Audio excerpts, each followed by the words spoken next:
तो प्यारे बच्चों हम लोग क्या करेंगे, लिखेंगे एक अकेली, है ना, एक अकेली, या ऐसे लिखिए अकेली महिला, महिला, अकेली महिला द्वारा एक कार्य करने करने में लगा समय, है ना, लगा समय। कितना समय लगता है, मान के चले हम लोग x दिन लगता है। एक अकेले करेगी, एक महिला अकेले एक काम को करेगी तो उसे कितना दिन लगेगा, x दिन लगेगा। उसी तरह से अकेले या अकेला पुरुष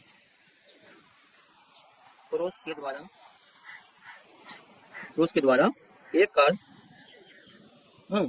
एक कार्य करने में लगा समय, लगा, मान इसको भी मान लेते हैं हम लोग कि एक अकेला पुरुष काम करेगा तो कितना हो जाएगा, इसको हम लोग y दिन मान लेते हैं, ठीक है ना। जब अकेला काम करेगा तो y दिन में काम को खत्म कर देगा, ठीक है। तो आप आगे देखते हैं, आगे क्या है, आगे से प्रश्न से क्या कहता है, देखो प्रश्न क्या कहता है, तो प्रश्न से हम लिखेंगे यहाँ पे कि मान के चलिए देखो काम कितना दिन खत्म हो रहा है, काम कितना दिन खत्म हो रहा है, काम हो रहा है 4 दिन खत्म, देखो तो 1/x है ना, एक दिन का, और आदमी कितना है, महिला कितना है 2, है ना, और पुरुष कितना है 5, तो पुरुष का क्या है एक दिन में y, और पुरुष कितना है 5, है ना 5। चलो कितना काम खत्म कर रहा है, एक काम को, एक काम को देखो वो क्या कर रहा है, एक काम को, है ना, 2 महिला और 5 पुरुष, है ना, 4 दिन में खत्म हो रहा है, ठीक है ना। उसी तरह से दूसरा समीकरण अगर हम देखें तो इसको भी हम लोग सॉल्व कर सकते हैं, तो कितना हो गया 4 दूना 8 x प्लस 5 चौके 20, है ना, 20/y हो गया, और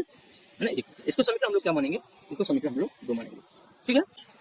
ठीक है जी। तो अब हम लोग क्या करेंगे, समीकरण 1 और समीकरण 2 से, तो अब यहाँ पे हम लोग किस विधि से काम करेंगे, अब हम लोग क्या करेंगे, इसके लिए विलोपन विधि, पहले हम लोग लिख लेते हैं इसको। माना कि अब सवाल हम लोग बनाए हुए हैं, माना कि है ना 1/x बराबर क्या, हम कुछ भी मान सकते हैं, p मान लेते हैं, ठीक है ना, तथा 1/x बराबर p मान लेते हैं, और 1/y बराबर क्या मान लेते हैं हम लोग, q मान लेते हैं, ठीक है, कुछ भी मान सकते हैं, a b c कुछ भी मान सकते हैं, हम मान लेते हैं। तो पहला हमारा इक्वेशन क्या है, पहला इक्वेशन क्या है हमारा 9/8, तो 8/8 क्या हो जाएगा, p हो जाएगा, प्लस 20/y था, 20 क्यू हो जाएगा, है ना, और बराबर कितना हो जाएगा हमारा 1 हो जाएगा, है ना। यहाँ भी देखो, यहाँ भी क्या है, यहाँ भी ये 9 p हो जाएगा, और प्लस क्या हो जाएगा 18 q हो जाएगा, और बराबर 1 हो जाएगा। चलो समीकरण 1 है।